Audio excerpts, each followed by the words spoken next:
Woman opens the radio, claims her sister sent her a message from the other side. Have you ever experienced having a deceased loved one try and visit you in some form? If no, well then you might want to visit some stories over the web. Through the years, these stories have circulated over the internet, and there have been very common stories that you might have encountered yourself without even realizing it. Here's the most common ways people have reported believing their deceased loved one was nearby and trying to contact them. It was believed that fragrance or scent is unique and can quickly identify an individual. The scent may be one of the strongest ways to know that a deceased relative or friend is close. Most common reports of people smelling the fragrance of dead loved ones say they still catch whiffs of that person's unique smell. For instance, they would say that they could still smell cigarette smoke in the cases of loved ones who were smokers when they were alive, and smell certain foods that loved ones used to enjoy eating the most. Dreams of friends or family members lost were claimed to be actual visitations from beyond. People who have dreamed such claim their deceased loved ones will try to reach out while the person is asleep, that they appear and then disappear. Others would claim that their friends and family members have tried to deliver comforting messages during dreams. They do so just to say that they are doing okay and relieve their survived loved ones from the pain and guilt. Another sign that deceased loved ones may be close by are when you see objects being moved from where you left them and being put in your path. These could particularly be meaningful objects such as pictures or pieces of jewelry that could move mysteriously. It is their belief that these objects are being placed in their way as a way of letting them know that they are still with them and they want them to know of their presence. But the way this woman's sister tried to reach out to her is a lot more creative. And creepy, we might add. Sometimes, relatives of departed ones can almost always sense when their departed is nearby. This happens when there is a tangible shift in the room. Well, it's not obvious to the rest in the room, it is actually the one sign that fully convinces most skeptics. It's never easy to describe, but the relatives will just know or feel the deceased person's presence. This feeling might even be more physical, such as feeling a shift in the bed or on the couch next to you. A sign that a dearly departed is around is also said to be when a favorite song or song meaningful to your relationship comes on at just the right moment. Reports say that people who have experienced a loss would hear these meaningful songs over and over in different places that they go. These songs are said to be reminders that the person is still beside them. You could say that it could just be a coincidence, but many reports that these songs are played at the precise moment that they began thinking of the person they've lost. Which brings us to this woman's story. What would seem like a scene straight out of a movie is a reported strange electrical activity when deceased friends or family members are nearby.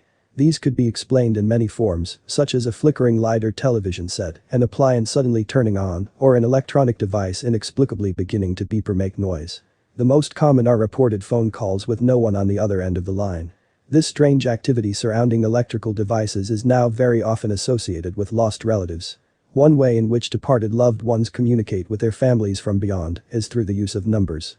There's been reports of people who suddenly begin seeing very important or meaningful numbers pop up all over the place, such as book pages, clocks, or on television. These numbers could relate to important dates, ages, or even favorite numbers. Again, these occurrences could be claimed to being purely coincidental, but others believe it to be much more meaningful.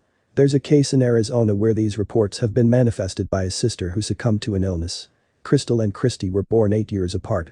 Raised in Arizona, the sisters would always stick together. The age gap has brought them closer even more, as Crystal would always look up to Christy. Christy loved dancing and she loved music. Her favorite snack was pistachios and Coca-Cola. Her favorite color was blue. She hated when Crystal would steal her clothes from her room, but her younger sister just loved being like her big sister. When Christy was 4 years old, she was diagnosed with kidney failure. She had to get both kidneys removed and begin dialysis at her young age. Christy grew up a different childhood as her younger sister. She went through so much pain. The disease required Christy to take so many medications, had so many surgeries, and battled so hard for her life. Crystal would always take care of her when she was sick or hurting, or when she just got a surgery and needed help changing bandages.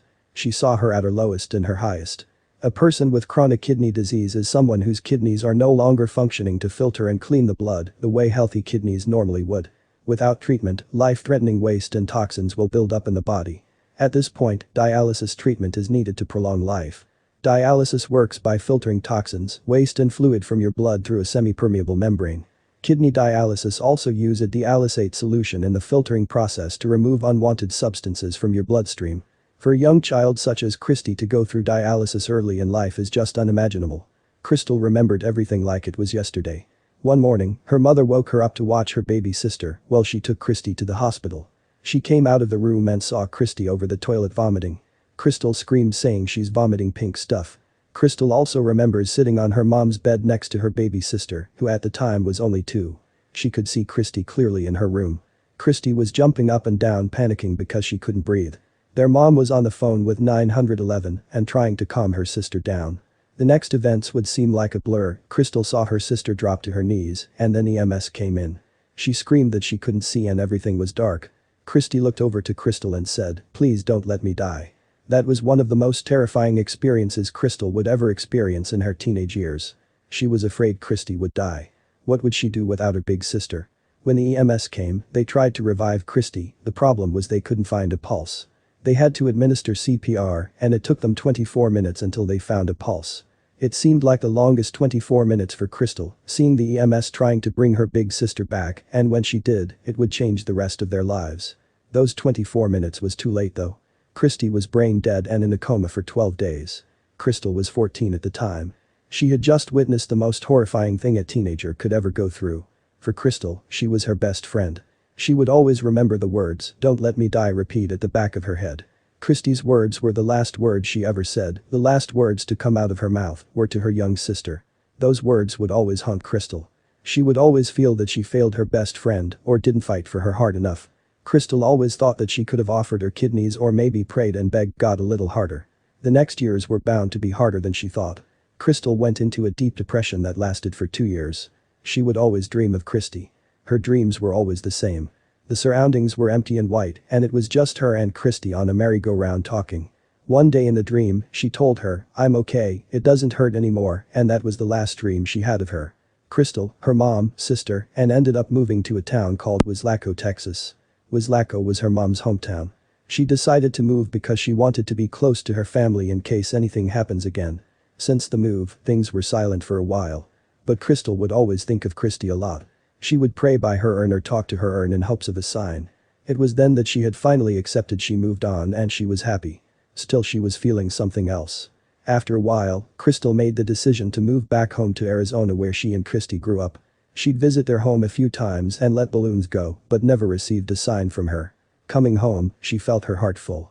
Although it does hurt her sometimes when she passes by Christy's hospital or old places they would visit together. She would sometimes feel as if her soul is lingering around her more. Crystal would remember their childhood, how she would always go to Christy's room and wear her clothes. She would sometimes make her big sister mad, but she always liked that. For her it was some of the best memories she had of her big sister. She'd still remember the scent of Christy's clothes when thoughts of their happy childhood would cross her mind. One fine Monday, on March 13, 2018, as Crystal was driving to the gym, something unusual happened. For her it was just an ordinary day. On Mondays, she would always take the day off to work out. She'd passed by Christy's hospital and shed the usual tear.